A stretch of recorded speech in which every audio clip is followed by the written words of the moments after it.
The following is brought to you by Haney Farms, your canola, corn, and cereal seed experts. Find us at haneyfarms.com.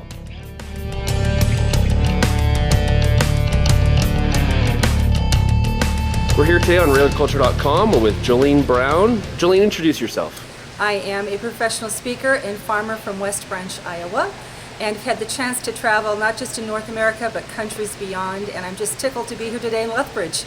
Well, we're glad to have you here as well. It's my hometown. Jolene, a big part of your speaking has to do with family farm business and family farm succession. Yeah. Why are farmers across North America so poor at succession? Well, what I find is that farmers are really good at what they do as long as it's weeds and seeds and breeds and feeds, even cash flow and marketing. But when it comes to the people side, that gets tough. And I'm a lot like them. The more I have to deal with people, the more I like hogs. You know, right. If I don't like that obidi, I can send it to market. But when we have to deal with mom and dad and sons and daughters and in-laws and grandpas and grandmas, and then we have to deal with the public and people who don't understand agriculture, we're in a whole new realm of skills, and it's the people side. So when it comes to succession and transition planning, what I find is that farmers are really good people and they want to do what's right. But since they don't know what right is, they don't do anything, and then we end up in a real mess. Do you think that this issue is one of the biggest threats to agriculture in North America? If you want a legacy of agriculture to continue, you better be dealing with the family farmers. And this means that if we want sustainability, not just with our material resources and those that nature has given us, but the sustainability of people on the land, we have to learn how to help them, how to educate them, and not just to leave them with education, but to help them apply what they learned. And one of the reasons RBC is so strong is that their account managers are able to follow up, they're able to give them another resource, they're able to say, okay, here's the next step. And I'm just delighted that RBC has done these across Canada and has brought it here today to Lethbridge.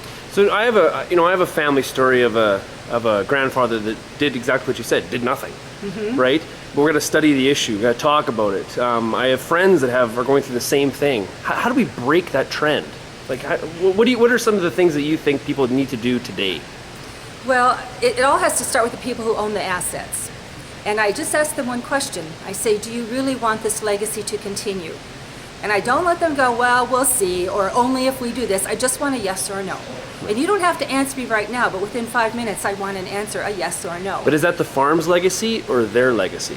It can be an agricultural legacy, and it doesn't have to go to another family member. You see, a legacy of a land can continue, and sometimes the best person to maybe lead the business is not a family member, especially when we get to the cousin level, when we can each have our expertise, but boy, it's hard to evaluate a brother or a sister or a cousin and tell them what to do and to hold them to account. Yeah. Do you see more farms that are, say, working on things like joint ventures and working together with neighbors, sharing assets? Do you see more of that kind of stuff now? Very much so. As our inputs increase and as our equipment gets very expensive, joint ventures, partnerships, the corporations where we can share the ownership amongst many people is certainly something that is happening. Now, that doesn't have to happen, but it does mean that you have to have a wide resource pool, and you better understand that farming is still a financial business. One of the problems we have, Sean, is we approach family business as a family-first business. And all of our decisions are made on emotion or how you feel about that, or, well, we're not going to rock the boat here, or we'll just cuss and swear underneath the surface. We don't want the neighbors to talk. No, and heaven forbid. Instead, what I'm talking about today is becoming a business-first family. Now, this does not demean the family. It honors the family in this way. When we do things right, when we get things in writing, when we do things in a business-like manner, we have a better chance to be more profitable and more productive, and then we're more happy. Then at Christmas time, we can all sit together at the kitchen table, and that's one of my goals. But how many families actually, or how many family farms are business first? Like, what is it? It's got to be a low percentage. We're getting there. By force or by choice, whether it be somebody who is a supplier to us saying, okay, let's make sure that this can continue. Before I loan you a bunch of money to buy this land, what happens if you kick off, you know? Mm-hmm. And so we have to understand that sometimes to make good business decisions, we do things other than just how we've done them in the past. One of the biggest things I'm finding this year, and it has just really surfaced for me, is the real need for a code of conduct, how we are going to act, what we consider to be just, right, and fair. And 2 examples I just had this last month, it just about floored me. A very successful farming operation. The dad in the operation had buried an anhydrous tank, and he was making meth on the side. Well, of course they're profitable, you know. But my question is, the whole rest of the family is carrying the shame put on by one family member, and it's going to bring the business down. Wow. In another one where they ran a lot of their farming operation on federal land, one of the members of the family had been giving cash bribes to one of the native counselors to get their contracts for them. They were in a big construction company. And again, the actions of one brings the shame upon many. So, but those are external examples. Should that code of conduct also involve how we're going to treat each other within this family circle? Yes, and today they will be given an exact, I give them a lot of samples of things. Today they will be given a template of a code of conduct. And yes, my values are in there, but it's a place for them to start. And they can pick and choose. And the thing here is it has to be signed by every single person. You see, you don't hire a son or a daughter. You hire an employee. And these are employee contracts, and this is part of it. But I say to them, so what happens when they breach the code of conduct? Are you willing to stand up for it? Is this family business willing to fire dad who buried the meth lab? You know? They should. Yeah. And they will be forced to. Yeah. But I also said the whole community and all of agriculture is now judging you and how you treat this. Yeah. We already know how dad needs to be treated, but we don't know how to treat you, and it depends on how you respond to this. So when's the right time to start this discussion? Is there an age? Is there an age, or is there a certain period? When is the right time to start the discussion? Yes, now. Today. Yeah. Well, when things are good, it's much easier to get the stuff in place. It's when things get tough that then all of a sudden, oh gee, now we better have a buy-sell agreement. Or what do you mean I have to ask you before I buy this land? A famous one that I hear is, well, once we get harvest finished, then we'll have the discussion. Oh, so harvest is now done. This is a good time for the meeting, is that right? Yes. It's so much better to do things when the times are good, and especially as they start forming structures of jointly held assets. Now, one thing I'm going to have to say to everybody in this room, and they don't like to hear it, but that is, if the achievement of your goal depends on the power or assets somebody else has, and they don't have your same goal, they don't have a problem. Yeah.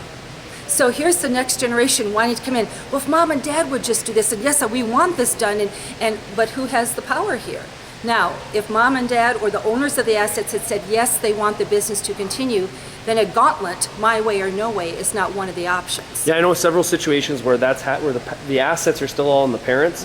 The parents' risk profile, because they're they're ready for retirement, their risk profile has gone significantly lower, whereas the kids are just kind of revving up and, hey, we need to grow, we need to expand, and we need to make this a bigger business, so that, because there's 3 brothers pulling out of this pie now, and so those conflict. And this is when I work with people in family business, and I sit on a lot of family business advisory boards and board of directors. What I know is when I listen to attorneys and accountants and CPAs and financial planners, is they want a minimum of 51% of your retirement income to be derived from a source away from the family business, a minimum. If not, then all of your security at retirement depends on what they do. Yeah. And so we micromanage everything, and we don't turn anything over, and we bring the business down, because it must be operated on a calculated risk. And we don't want to take risks. The older we get, the less risk we want to take. And so this is all part of understanding that there's a triangle here that as they move through this transition, I want everybody to start out as labor. I hope they had to scoop poop. I hope they had the junky equipment. I hope they had to work all the holidays. And when they labored well, then they get to manage. This might be manage buying the seed or the equipment, or it might be the finances, or it might be the livestock. And then you manage some people. When you manage well, then you get to lead. But at the pinnacle of your career, senior generation, you get to become labor again. Right. Exactly. Because if you said, that's not an easy transition. No. But I let them know the number one job of a leader is to replace him or herself. And if you said yes to me that you want this legacy to continue, you have just agreed to replace yourself. And I hold them to account. I'm going to be covering 10 points today of what it takes to become a business first family. And in those 10 points, it goes back to, you said yes, now you can't cop out on this, and therefore this needs to be in writing. A buy-sell agreement is different than a will. Wills are changed on a whim. Okay, so the buy-sell here assures that you said these people are worthy of continuing a legacy. Not that you're going to give it to them or not consider anybody else in the family, but you're going to set up a type of structure so they will have the opportunity to purchase in a way of which they can afford to do so. So all of these things are part of things they will do in writing. Jolene, great conversation. Good luck today in Lethbridge, and good luck with the rest of your travels, and we'll talk to you again soon. I can't wait to come back.